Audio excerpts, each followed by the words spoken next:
तो नमस्कार साथियों, स्वागत है आपका। साथियों, इससे पहले जो क्लास हम लोगों ने समकालीन कलाकार की थी उसमें हम लोगों ने बात किया था यामिनी रंजन राय पर। आज ये दूसरी क्लास है जिसमें हम लोग समकालीन कलाकारों पर बात कर रहे हैं। आपकी परीक्षा में समकालीन कलाकार बहुत इंपॉर्टेंट है और इसीलिए हमने दोबारा से एक बार हम लोग समकालीन कलाकार का रिवीजन कर चुके हैं, दोबारा से हम लोग रिवीजन कर रहे हैं और ऐसे सवालों को करने की कोशिश कर रहे हैं जिन पर कम बातचीत हुई है। ठीक है ना। और बहुत ही इम्पोर्टेंट है ये आपके परीक्षा के लिए। सबसे ज़्यादा इम्पोर्टेंट कह सकते हैं कि जो टॉपिक है वो है समकालीन कलाकार।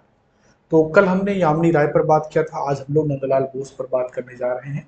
कुछ महत्वपूर्ण सवालों को देखेंगे, हल करेंगे। साथियों, ये क्लास आज की आपको लाइव नहीं मिल रही, रिकॉर्डिंग मिल रही है। किसी कारणवश आज की क्लास लाइव नहीं थी तो इसलिए रिकॉर्डिंग इसकी करके आपको मिल रही है।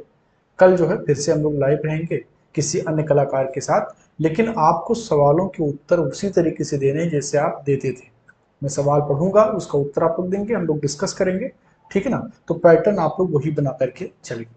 ठीक है, चलो देखते हैं पहला सवाल क्या है। नंदलाल बोस का जन्म कहाँ हुआ? नंदलाल बोस का जन्म कहाँ हुआ? बहुत ही सिंपल सवाल है, आप सबको इसका उत्तर पता होगा। नंदलाल बोस, जिनका उपनाम क्या है? मास्टर मोसाय। मास्टर मोसाय को कहा जाता है क्योंकि उनके अंदर गुरु वाली प्रवृत्ति बहुत ज्यादा थी। ठीक है ना। उनके शिष्य बहुत बड़े कीर्तिमान स्थापित करने वाले हैं। नंदलाल बोस स्वयं किसके शिष्य थे? अवनी बाबू के शिष्य थे और अवनी बाबू के सर्वश्रेष्ठ शिष्यों में से एक थे। अगर अवनी बाबू के शब्दों में भी कहा जाए तो उन्होंने कहा था कि मैंने जिस कला के विकास को प्रारंभ किया है उसको आगे बढ़ाने का श्रेय नंदलाल बोस को दिया था और वो उसको बखूबी आगे बढ़ा रहे हैं। ठीक है ना। शांति निकेतन में लंबे समय तक उन्होंने अध्यापन का कार्य किया। एक थैला साथ में टांगते थे, हाँ, जिसको लाख रुपए का थैला वो कहते थे। और बहुत ही खुश मिजाज और शांत प्रवृत्ति के व्यक्ति थे। लंबे समय तक गुरु रविन्द्रनाथ टैगोर के सानिध्य में रहे तो उनके प्रतिभा का बहुत ही बारीकी से रविन्द्रनाथ टैगोर ने भी बखान किया है।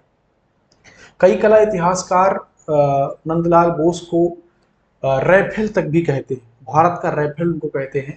कई कला इतिहासकार नंदलाल बोस को भारत का रैफेल तक कहते हैं। इसके अलावा नंदलाल बोस राजनैतिक रूप से बहुत सक्रिय थे। ये उस दौर में थे जब भारत में आज़ादी की लड़ाई चल रही थी। महात्मा गांधी से बहुत प्रभावित थे, कई आंदोलनों में भाग लिया और जब भारत आज़ाद हुआ तो भी इनकी भूमिका बहुत ही बड़ी थी। एक कलाकार के रूप में गांधी जी ने एक बार इनसे कहा था कि जो चित्र आप बना रहे हैं वो बनाइए सामान्य जन के लिए, जिसको सड़क पर रखा जाए, सामान्य व्यक्ति उसको देखे। यानी कि कला को इलिटिज्म से जोड़ करके ना देखा जाए, सामान्य जन की कला हो।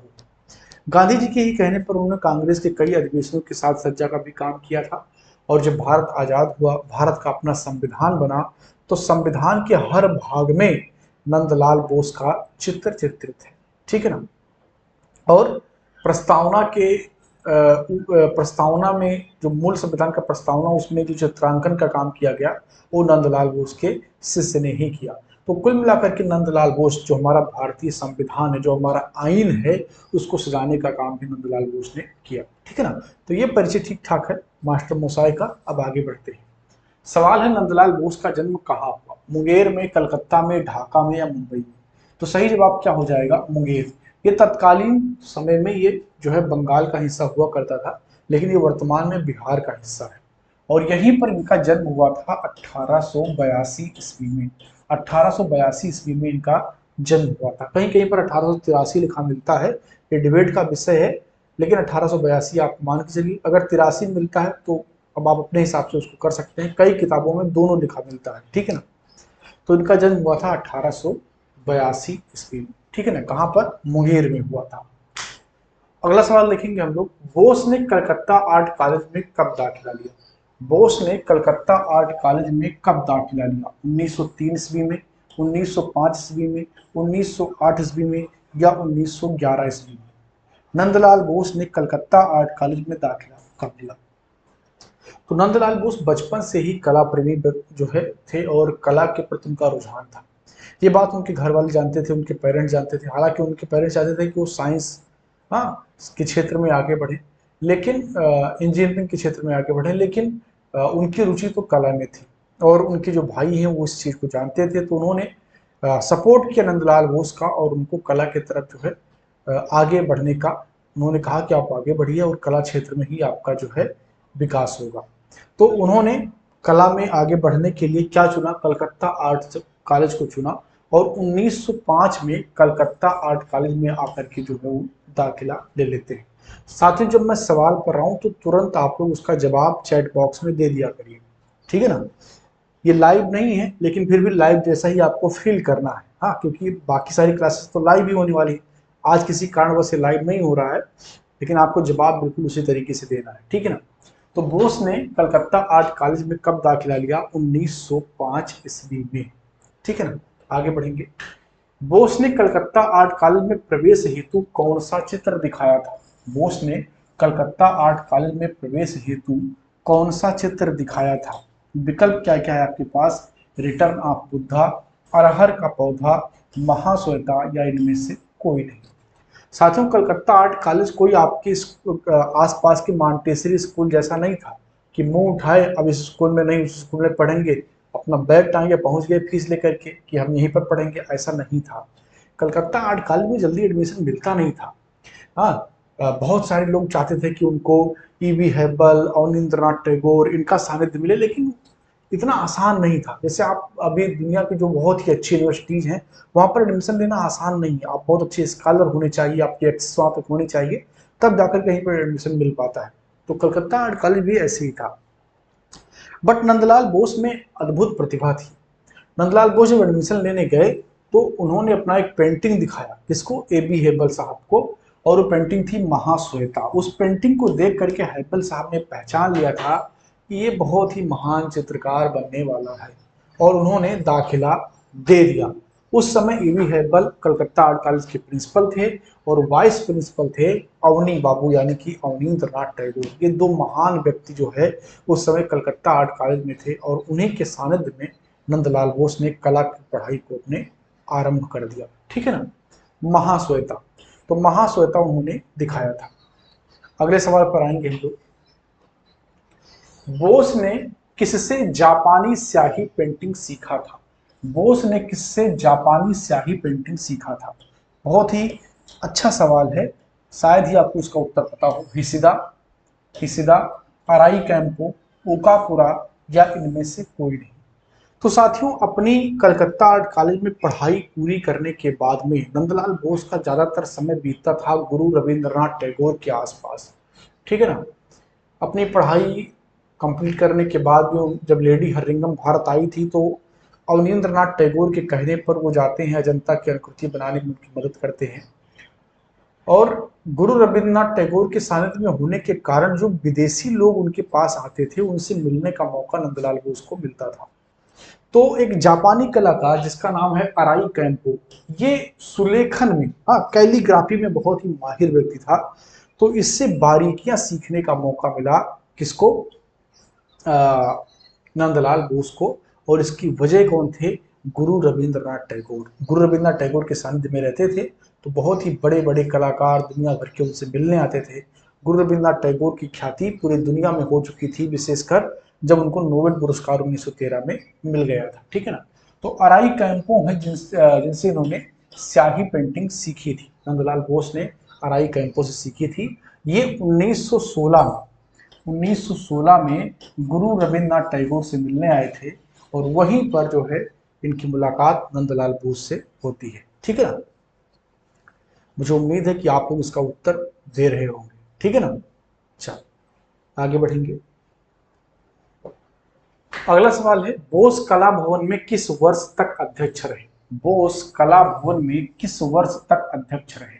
1925 तक, 1945 तक, 1935 तक या 1953 ईस्वी तक। यानी कि किस वर्ष वो शांति निकेतन से बाहर गए, यानी कि अपना पद उन्होंने छोड़ा, ये सवाल पूछ रहा है। तो नंदलाल बोस लंबे समय तक शांति निकेतन में अध्यक्ष के रूप में कार्य करते रहे। अस्थायी अध्यक्ष वो 1923 में बनते हैं और उसके बाद में लंबे समय तक जो है वो शांति निकेतन में अध्यक्ष के पद पर रहते हैं। तो सवाल क्या है, आपको बताना है कि किस वर्ष तक वो शांति निकेतन के अध्यक्ष के पद पर थे। बहुत ही सिंपल है, मुझे उम्मीद है कि आप लोगों ने इसका आंसर दे दिया होगा। नहीं दिया है तो अभी फट से दे दीजिए, कुछ सेकंड का मौका आपको देते हैं, आप लोग आंसर दे दीजिए, ठीक है ना। चलिए, हमारे सहयोगी जी हमें पानी दे दे, जरा जरा पानी दे दीजिए, पानी, ठीक है ना। तो मुझे उम्मीद है कि आप लोगों ने इसका आंसर कर दिया होगा। इसका सही आंसर होगा 1953 ईस्वी, ठीक है ना। ऑप्शन डी यहाँ पर सही हो जाएगा, 1953 एडी, ठीक है ना। तो बोस जो है वो शांति निकेतन के अध्यक्ष के पद पर 1953 तक थे।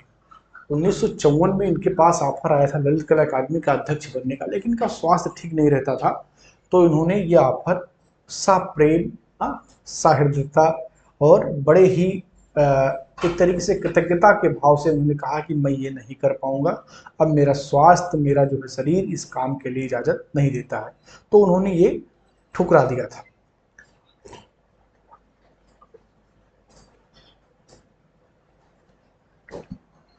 चलिए आगे बढ़ेंगे। अगला सवाल है, बोस ने सबसे पहले किस आंदोलन में भाग लिया? बोस ने सबसे पहले किस आंदोलन में भाग लिया? असहयोग आंदोलन, सविनय अवज्ञा आंदोलन, भारत छोड़ो आंदोलन, या इनमें से कोई नहीं। तो मैंने शुरुआत में ही जब परिचय पर मैं बात कर रहा था तो मैंने आपको बताया था कि बोस बहुत ज्यादा गांधी से प्रभावित थे, इंडियन नेशनल मूवमेंट से प्रभावित थे और गांधी से बहुत ज्यादा प्रभावित थे। तो आपको बताना यहाँ पर तीन आंदोलन है, असहयोग आंदोलन, सविनय अवज्ञा आंदोलन और भारत छोड़ो आंदोलन। आपको बताना है कि सबसे पहले नंदलाल बोस किस आंदोलन के साथ जुड़े थे। बहुत ही सरल सवाल है, लेकिन इसका उत्तर आपको बताना होगा। फटाफट सभी लोग चैट बॉक्स में उत्तर लिख देंगे, ठीक है ना। हाँ फटाफट, चंद सेकंड का समय है, फिर मैं इसका उत्तर आपको बता दूंगा। चलिए, तो इसका सही जवाब क्या हो जाएगा? असहयोग आंदोलन। सबसे पहले नंदलाल बोस असहयोग आंदोलन में महात्मा गांधी के साथ जुड़े थे। उसके बाद में सबने अवज्ञा आंदोलन में भी जुड़े, जहां पर उन्होंने दांडी मार्च से संबंधित चित्र बनाए, आप सबको याद भी है, दांडी मार्च उनका बहुत ही प्रसिद्ध कृति है, ठीक है ना। चलिए आगे बढ़ेंगे। बोस ने किस कांग्रेस अधिवेशन के पंडाल को सबसे पहले सजाया था? बोस ने किस कांग्रेस अधिवेशन के पंडाल को सबसे पहले सजाया था? लखनऊ, फैजपुर, हरिपुरा या कलकत्ता, ठीक है ना। आपको बताना है कि बोस ने सबसे पहले किस पंडाल को सजाया था। अब आज के दौर में क्या है कि जब कोई पॉलिटिकल मीटिंग होती है, बड़ी बड़ी अधिवेशन होते हैं, तो बहुत सारे होल्डिंग लगा दिए जाते हैं, बहुत सारे फूल की सज्जा की जाती है, बहुत सारे जो है लाइट वगैरह लगा दिए जाते हैं। लेकिन ये वो समय था जब ये सारी व्यवस्थाएं नहीं होती थी, बड़े बड़े पोस्टर नहीं होते थे, तो वहां पर जो पेंटर हैं वो अपना कारीगरी जो है दिखाते थे। अगर कोई मैसेज देना है तो वो पेंटिंग के द्वारा दी जाती थी, उसको सजा करके दी जाती थी। तो ऐसे में महात्मा गांधी को आवश्यकता थी नंदलाल बोस जैसे कलाकारों की, और नंदलाल बोस ने वो काम बखूबी निभाया भी, ठीक है ना। तो देखेंगे, बोस ने सबसे पहले किस कांग्रेस के अधिवेशन को सजाया था? तो लखनऊ अधिवेशन को 1936 में सबसे पहले इन्होंने अपने जो है पेंटिंग से सजाया था। तो ऑप्शन ये यहाँ पर सही हो जाएगा। लखनऊ के बाद में इन्होंने फैजपुर अधिवेशन को भी सजाया था, उसके पंडाल को, और उसके बाद में हरिपुरा। हरिपुरा पैनल बहुत ही प्रसिद्ध है, जिसमें भारत के ग्रामीण जीवन के बारे में बात हुआ, किसमें? हरिपुरा पैनल में, भारतीय ग्रामीण जीवन। ये कई बार परीक्षा में पूछा गया है कि हरिपुरा पैनल में नंदलाल बोस ने क्या विषय रखा था, तो भारतीय ग्रामीण जीवन, ठीक है ना। चलो आगे बढ़ेंगे। अर्जुन एवं चित्रांगदा का भित्ति चित्र कहां बनाया था? बोस ने, नंदलाल बोस ने अर्जुन एवं चित्रांगदा का भित्ति चित्र कहां पर बनाया था? साथियों, नंदलाल बोस केवल चित्र नहीं बनाते थे, भित्ति चित्र भी बनाते थे। भित्ति चित्र म्यूरल, ये दीवार पर बनाई जाती है, आप सबको पता है कि दीवार पर प्लास्टर लगा करके उसके ऊपर बनाई जाती है। तो सवाल ये है कि अर्जुन एवं चित्रांगदा का भित्ति चित्र कहां पर बनाया था? कलकत्ता आर्ट कॉलेज में, शांति निकेतन कला भवन में, वैज्ञानिक बोस के घर पर, या वसु विज्ञान मंदिर में, ठीक है ना। आपको बताना है कि कहां पर नंदलाल बोस साहब ने बनाया था भित्ति चित्र अर्जुन एवं चित्रांगदा का?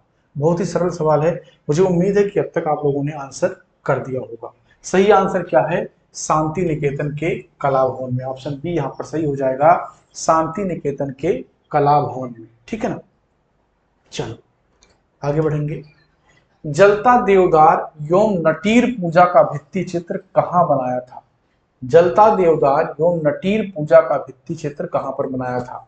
कलकत्ता आर्ट कॉलेज में, शांति निकेतन कला भवन में, वैज्ञानिक बोस के घर पर, या बसु विज्ञान मंदिर में। सेम विकल्प है और आपको बताना है कि कहाँ पर नंदलाल बोस ने जलता देवदार एवं नटीर पूजा का भित्ति चित्र बनाया था। हाँ, तो साथियों शांति निकेतन में एक चीनी दीवार है, उस चीनी दीवार पर नंदलाल बोस ने, जो कि कला भवन में स्थित है, वहां पर जलता दीवार एवं नटीर पूजा का भित्ति चित्र बनाया था। इसका मतलब विकल्प नंबर बी सही हो जाएगा, शांति निकेतन कला भवन।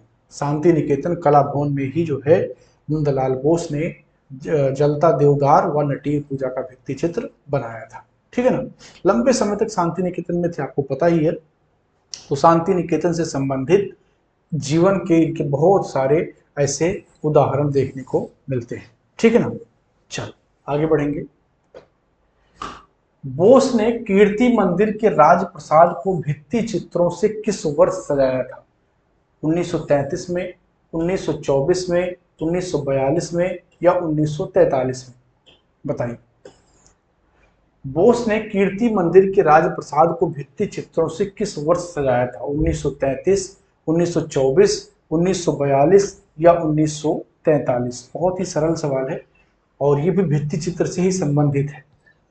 नंदलाल बोस भित्ति चित्र में भी बहुत माहिर थे, इसके अलावा लेखक भी बहुत बढ़िया थे। ठीक है, जैसे शिल्प कथा उनका बहुत ही प्रसिद्ध पुस्तक है, तो लेखक भी बहुत बड़े थे। संविधान को सजाया ही था, 22 चित्र संविधान भी बनाए थे, आप सबको पता है। और उनको खूब पुरस्कार भी मिले। सबसे पहला पद्म विभूषण पुरस्कार भी उनको ही दिया गया था। ठीक है ना, सबसे पहला पद्म विभूषण पुरस्कार किसको दिया गया था? नंदलाल बोस को ही दिया गया था। तो इसका सही जवाब हो जाएगा साथियों 1924 ईस्वी। ऑप्शन बी यहाँ पर सही हो जाएगा, 1924 ईस्वी में। ठीक है ना, इन्होंने कीर्ति मंदिर के राजप्रसाद को भित्ति चित्रों से सजाया था।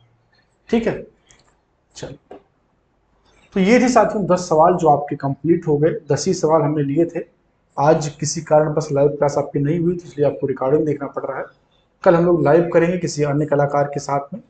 जाने से पहले आप लोगों को बता दें कि एक टेस्ट सीरीज प्रारंभ हो रही है और इस टेस्ट सीरीज की खासियत ये है कि इसमें जो है एक महीने, पूरे के पूरे एक महीने समकालीन कलाकारों का मैं टेस्ट कराऊंगा। ये 3 महीने का पूरा प्रोग्राम है और इसकी फीस रखी गई है मात्र 300 रुपये। ठीक है ना, मात्र 300 रुपये, यानी कि मंथली 100 रुपये आपकी फीस है। इससे ज़्यादा तो आप लोग चाट पकौड़ी खा लेते हैं, तो फीस उसका टेंशन मत लीजिए। हाँ, होता जरूर है, जब अच्छे काम करने होते हैं इंसान को ना, तो पैसे के बारे में बहुत सोचता है। ठीक है ना, डॉक्टर के यहाँ 5,000 का जो है जांच करवा लेगा, लेकिन मंदिर में जाएगा तो 5 रुपए का सिक्का ढूंढ करके डालता है दान पात्र में। हाँ, और उसके बाद में 5 लाख की चीज भगवान से मांगता है। दूसरा ये है कि जब कोई किताब खरीदनी है तो बड़ा पैसा देखते हैं, यार तो 800 की किताब है। सेम टाइम में फ्लिपकार्ट पर कोई कपड़ा बुक कर रहा होगा जो हो सकता है कि 3800 रुपये का हो, 4000 रुपये का हो। हाँ, हम लोग ऐसे अवे ही बाहर घूमने निकलते हैं, 100, 150, 200 रुपये खर्चा हो जाता है, लेकिन जिससे जिंदगी बन सकती है उसमें बड़ा हिसाब किताब लगाते हैं।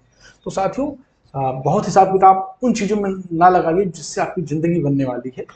मात्र 100 रुपये मंथली फीस है, 3 महीने का प्रोग्राम है, 3 महीने की फीस है 300 रुपये। और इसमें 3 महीने हर रविवार को 125 प्रश्नों का टेस्ट कराया जाएगा। 7 जुलाई को पहला टेस्ट होगा और फर्स्ट मंथ में यानी कि जुलाई महीने में पूरा का पूरा फोकस समकालीन कलाकारों पर होगा। समकालीन कलाकार ही वो टॉपिक है जो आपके नैया को पार लगाने वाला है, तो पूरा फोकस इसी पर होगा। ठीक है ना, बाकी टेस्ट ज्वाइन करने के लिए आपको संपर्क करना होता है इस नंबर पर 9616 82 76 46। इस नंबर पर आप फोन कर सकते हैं, व्हाट्सएप कर सकते हैं। दूसरा नंबर है 86 175 78 45। ठीक है ना, तो ये 2 नंबर जिस पर आप संपर्क करके इस टेस्ट को ज्वाइन कर सकते हैं। ज्वाइन करना ही चाहिए आपको, टेस्ट ही है जो ये बताएगा कि आपकी तैयारी कितनी है। ठीक है ना। बाकी साथियों कल मिलते हैं, कल लाइव क्लास करेंगे किसी अन्य कलाकार के साथ। बहुत बहुत धन्यवाद।